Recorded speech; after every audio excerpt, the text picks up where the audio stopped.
Hey guys, welcome to another video on our Protecting Horizon series. I've been away for a few days, so yeah, this episode will be probably shorter. Mainly just been crafting big batches of items. Mainly Infinity, Space-Time, some of the Gorge blocks as well. Just that kind of stuff I've been working on. So yeah, besides that, no new or major changes, I think. But yeah, I guess I'll start. Uh, yeah, on this side, Knack with the line, I said I was going to start upgrading this last week. Still haven't done it. But yeah, this will have to be done pretty soon because I was at 32 million in a quadri and we are down again by a lot. So yeah, mainly the quadri has to be sped up. But yeah, the entire line will be sped up as well. However, in the plot line, it doesn't look like it received any changes, but it did. Um, Mostly, yeah, just the twist machines that I ended up adding. And yeah, this actually fixed most of the issues we were having. At least after the our backlog got fixed. So yeah, basically, um, distillery or distillation tower for the ruthenium and for the osmium as well. And yeah, this one here, this is the it's this one, the thermal heating device, but the twist version. And of course, this is for the ruthenium. We had a few billion backlogged. So yeah, I upgraded the twist machine, and this is very ridiculous. This machine, this is crazy fast. I think this was doing like 2 billion at the time, which is it's crazy. I don't even know how much power I'm giving. I guess UXV power. Yep. But yeah, so oh, and I also upgraded this one here because this is one of the ones that the backlog. Yeah, it fills up pretty quickly, and it's quite slow. So I upgraded this one with the lasers, UXV power. But yes, it's not fully done. Still need to do the full width shaper. Centrifuge I need to do as well. And the electrolyzer of the backlog is now gone, but it was also pretty slow. And of course, the remaining of the power still needs to be done, as you guys can see. It's still UV. And yeah, mostly the most slow thing right now it's the palladium. Palladium needs to be upgraded. But yeah, as you guys can see, most of the other stuff, it's pretty good. Even if we have like this amount, it should be done pretty quickly, I think. Um, Maybe not. I guess I upgraded this one here as well. This one was already upgraded, I think, but I've kind of upgraded this one. It still needs to go further, obviously. Yeah, it's not as fast as I thought it was, but yeah, like I've said, still need to upgrade all of that. Then moving on to Redox. Redox is basically our main bottleneck. It's Redox and Xenozine. Xenozine I partially fixed right now. I still need to do a few tweaks on the Xenozine. But yeah, the Redox right now it's stuck in here. I need to upgrade this one further since we have quite a bit of backlog to go through. And yeah, Redox and Xenozine, it, yeah, biovets are shit basically. That's what it boils down to. I even upgraded all of the biovets. I'll show you guys in a minute, but yeah, it was still not fast enough. And this one's here are UHV. This needs to be upgraded everything to at least UIV. Although, yeah, most of these machines use multi-amp patches. So basically, yeah, most need to upgrade them a lot, basically. So that's what it boils down to. But yeah, besides that, no changes there, there.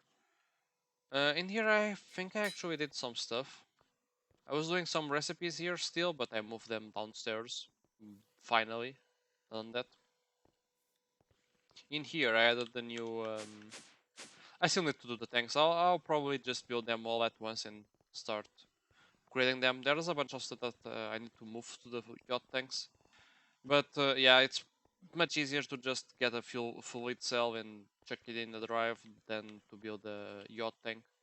So I'll be building like a bunch of them in a row, so we can use them for later. But yeah, Xenozine, it's now going up slowly.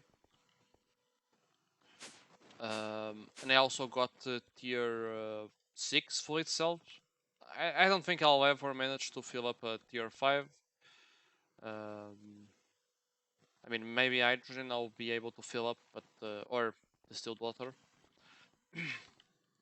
But I don't think it's a very realistic amount to have. The other ones, tier 6, tier 7 to 10 are... Yeah, I don't think anyone is ever going to reach that amount of fluid. But yeah, moving on to this side. Got the wireless, got the UMV wireless. I'm actually kind of UMV already. And this brings me to a point just to do a quick side quest here, kind of. Um, I get the gorge is pretty good. Where is it? It's here. I get that the gorge is pretty good multi-block, pretty fun.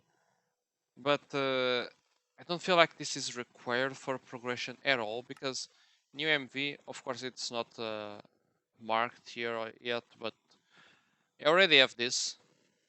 I already have this as well.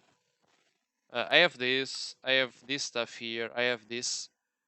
I haven't really crafted this, but I can craft it already. I already have a pattern for it as well. This is for the second gorge tier. I have the multi-amp patches. Not these ones, but I have the other ones, like the ones you just saw. I have the Shirobon. I have the UXV circuits. This I don't have. But yeah, what I mean is, we can basically get half of UMV without the gorge. So although we can get it here, and it's probably a good idea to get it here, with the amount of materials you actually need to build the God Forge, it makes it a little bit hard to build it here, I feel. My base is probably not really a good metric for that. But yeah, I just feel like, although it's very good, it is not really required for a progression, at least until, I mean, mainly this part here. So yeah, not really sure why it is so early, since I guess we don't really need it. I mean, it's very useful. Of course, it's very useful, but yeah, it just feels a little outplaced. I feel like there should be some kind of material that's required from here to go into UMV. But then again, I know that these tiers are kind of work in progress. So yeah, just a side. It's not really a rant, but a side. Yeah, side. Just some side content, maybe. I don't know. Moving on. Yeah, this thing is now operational. I talked about this last episode. This is the twist wire machine or wire mill. It's here. Upgraded some of these machines as well. Upgraded the PCB factory. I'm not sure if this was like this in the last video, but it's now upgraded. I still need to do the other, the bending machine and the forming press.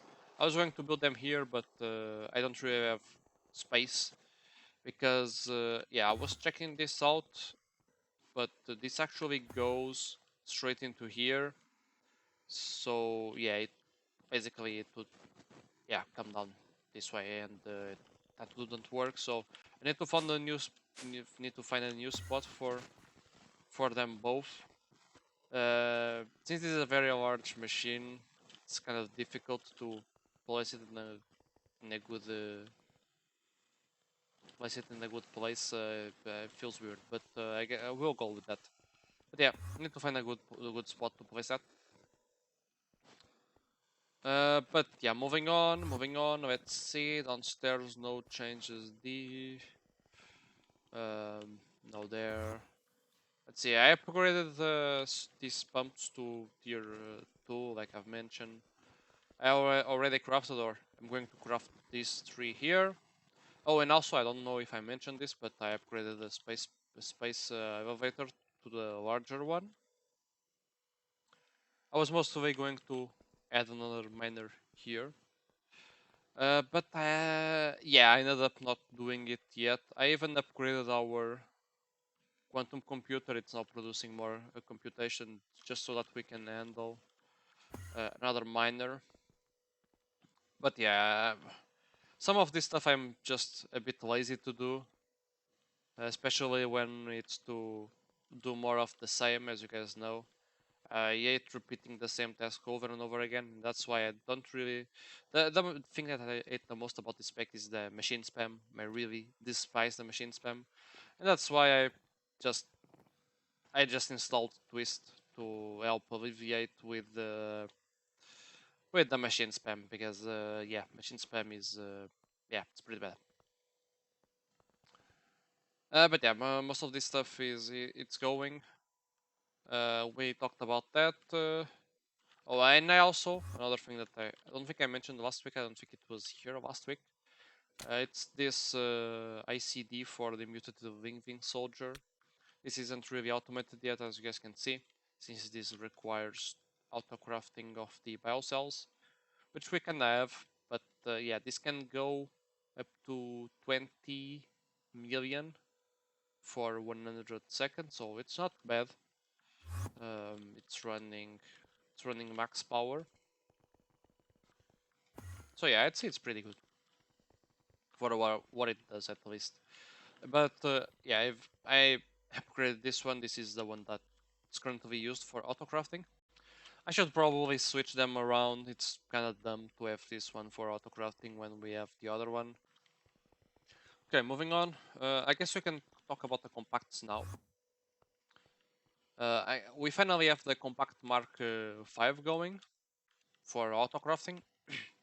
I was mainly going to do this one after getting the gorge, but some of the recipes require a lot of metastable Okanesan, and this was taking a very long time. So I just decided to rush the Mark 5 compact instead. I feel like this was a better choice of time. Yeah, so that we can speed up the gorge craft.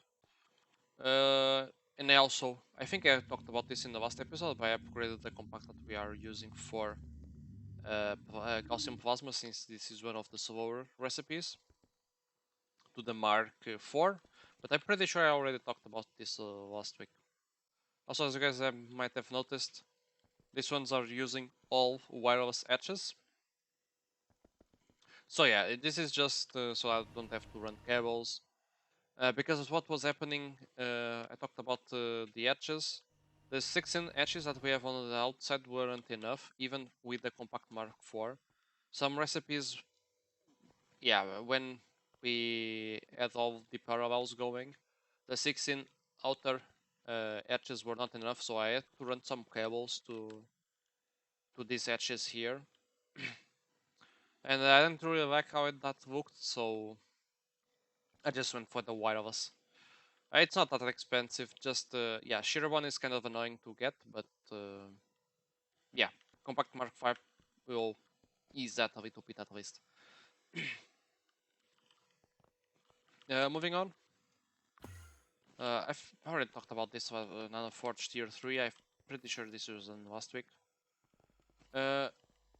Here, I upgraded some of the etches again to wireless. Fortunately, we cannot use multi-amp with circuit assembly lines, which is a shame. I guess we can deal with the wireless. I haven't upgraded all of them. I guess I upgraded just the ones that we are using the most right now, which are most of the IV circuits and ZPM and yeah, these ones here.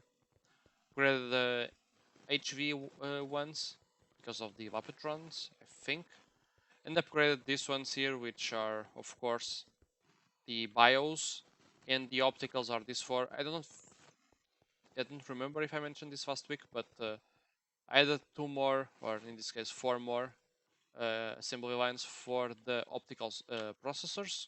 So we now have 8 of them. This is mostly because they are the slowest circuit to get.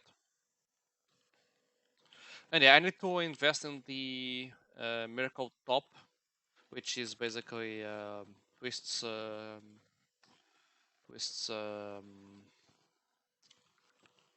I can type it right, circuit assembler. With this we can do some of the crazier recipes. Basically we get a lot more than doing the regular recipes, as you guys can see. And we can overclock this like a ton. This can go crazy fast, basically instant recipes, I feel like, from what I've seen. Uh, but yeah, I still cannot get this. This is very expensive. It might not look like it, but it's very expensive. Maybe now it's not as much as before, but it's still very expensive. And we need the 16, or we need all of the slices we can get. And these blocks are very, very hard to get. At least they were a few weeks ago. I'm not really sure about now, but yeah. On this side, I also added assembly lines. I'm not sure if I mentioned this. I added assembly lines for the Pico circuits, which are these ones. For the eternal coils, I'm pretty sure this was here last time. And also for the quantum circuits, which are the UXV circuits. Upgraded both both the TPFs to the Eternity coils. I feel like I've mentioned this already in the last episode as well, but don't remember. And yeah, our QFT needs to be upgraded, and I'll probably have dedicated QFTs for the Nakoda recipes. That's because right now we are using a lot of molten.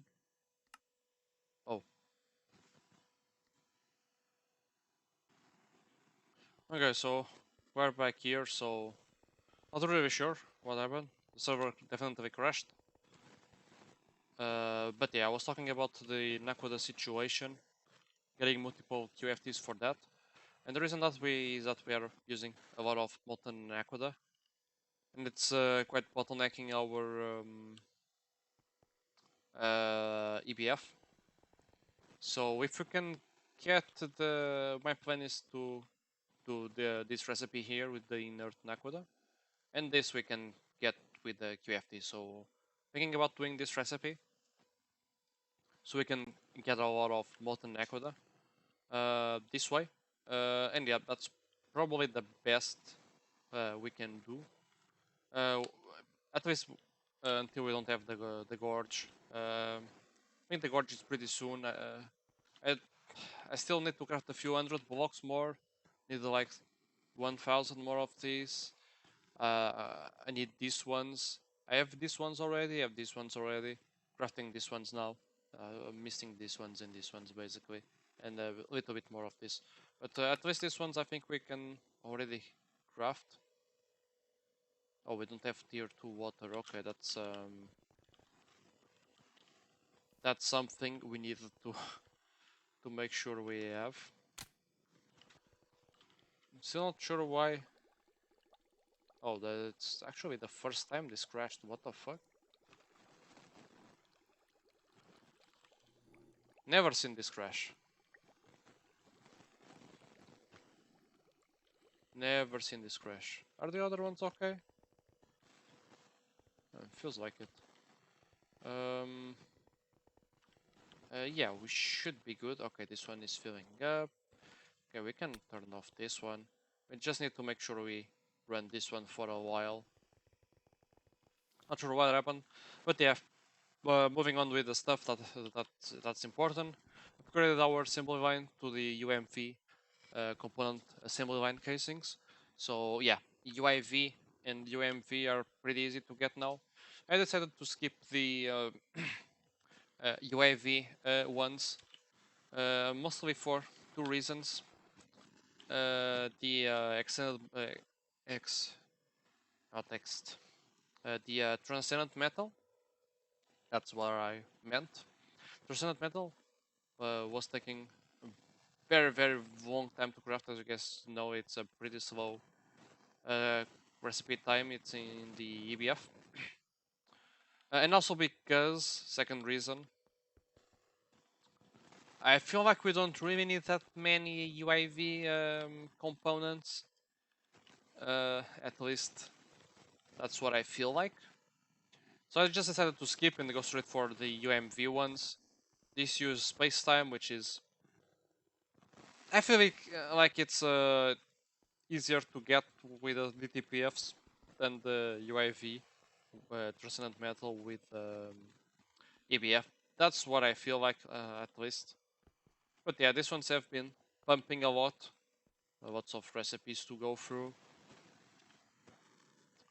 But yeah, finally we all have, I guess. I just have this one here. I have to expand the building. I got to the wall from there and move it to here.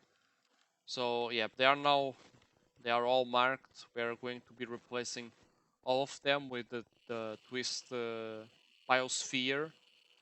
Haven't muted the edge on that side, and I'm still doing, or for now I just have a hopper with the stuff for the radio edge. I actually thought we wouldn't need the radio edge, but it looks like we do. So yeah, I need to make sure that gets automated. It shouldn't really be that hard because yeah, it should work pretty well. I feel like, and this is giving us a good chunk. Another thing that I mentioned in the beginning of the video. These ones are I upgraded these ones. They have double UMV hatches. Most of them. Some of them only have a single one. So basically, these four. Just so you guys know how slow this is. These four here were running double UMVH, or if you guys prefer, UXV power, and they were taking 22 seconds to get us 20,000 Xenozine. So this single one for half the time gives us, what's that? I don't even know, like 8 times more. No, not 8 times. 4 times more. Is that right? I feel like that's right. 4 times more than these four here. But yeah, it also uses more power. I'm using max plus 1 power. This is a UHV 4000 amp patch. And yeah, basically I just have active transformer here. It's coming directly from that one. The plan is to have an active transformer for each of them. Probably the ones that are not used very often, or we can get more of, like the mutagen. For this stuff, maybe we can get away with just using a wireless edge. I was actually going to craft the UMV64 wireless for here, since it's the same power as we have there. I think at least. So I was going to do that, but I just decided to go for the laser. I haven't researched the UMV64 wireless. Need to do that. So yeah, for now I just went with that because yeah, Xenozine and Radox are two very painful bottlenecks that we have right now. Xenozine not so much. We are good with the Xenozine now. I just need to speed up the Radox processing so we can get more of this. And of course also the Pavata line and the Nakoda line need to be improved severely. I'll try to get those going for next episode. I should be able to finish that. Hopefully get the Godforge as well, since we are pretty close. And after Godforge, we'll see. I already crafted as well 2 more DTPF's controllers, just the controllers. but we'll see what we do with those. But yeah, for now, for this, for today, that's it. Very long episode for what I've done, I feel like. But yeah, that's how we roll, right? Hope you guys have enjoyed it, and hope to see you guys next time. Bye bye.